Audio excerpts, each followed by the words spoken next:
আসসালামু আলাইকুম। শক্তিশালী একটি সার তৈরি করার একটি ভিডিও নিয়ে চলে এসেছি। ছাদ বাগানে সবগুলো গাছে অন্তত ৩ মাস পর পর যে সারটি গাছে ব্যবহার করবেন, প্রস্তুতটা কিভাবে করতে হবে আমি জানিয়ে দিচ্ছি। ছাদ কোরানো মাটিগুলো সংগ্রহণ করবেন। চাইলে নতুন মাটি নিয়ে নিতে পারেন, তবে আমি এখানে ছাদ কোরানো মাটিগুলো নিয়ে নিয়েছি। কিছু কলার খোসা, ডিমের খোসা, আলুর খোসা এবং অন্যান্য শাকসবজির খোসা নিয়ে নিয়েছি। কিছু পরিমাণ চা পাতি এবং গোবর এবং শাক পাতার যেই আটিগুলো থাকে এই আটিগুলো নিয়েছি।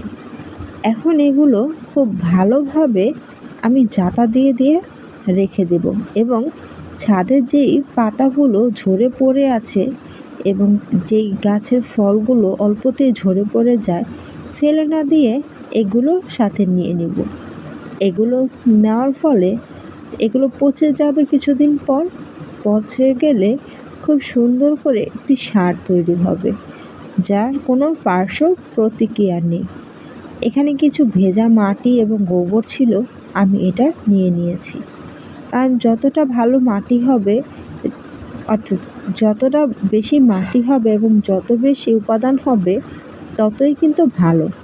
এখন ২ দিন পর পর ছাদ করে কিন্তু অনেক পাতা পোতা পাওয়া যায়, যে পাতাও আমরা সাধারণত ফেলে দিই। ফেলে না দিয়ে এভাবে কিন্তু জৈব সার তৈরি করা যাওয়া সম্ভব। আর এই সারটি এত ভালো কাজ করে, আপনি একবার তৈরি করে গাছে ব্যবহার করলে ফলাফল নিজ চোখেই দেখতে পাবেন। আমি ছাদের নানা জায়গা থেকে পাতা, মাটি, গোবর এগুলো টুকিয়ে টুকিয়ে নিচ্ছি। এটা নিয়ে আমি একটি সার তৈরি করব। আমি যে কিছুদিন পর পরই এই কাজটি করে থাকি। এখানে কিছু সংখ্যক মাটি ছিল যেগুলো গাছের থেকে ঝরে পড়ে গিয়েছে, যে অনেক সময় পানি দিলে গাছের মাটি ধুয়ে নিচে নেমে যায়।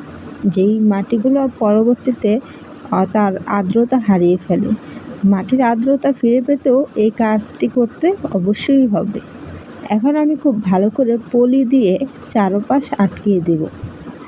আটকায় দেওয়ার ফলে এটা ভিতর থেকে আস্তে আস্তে পচে যাবে, পচে গিয়ে মাটির সাথে মিশে যাবে।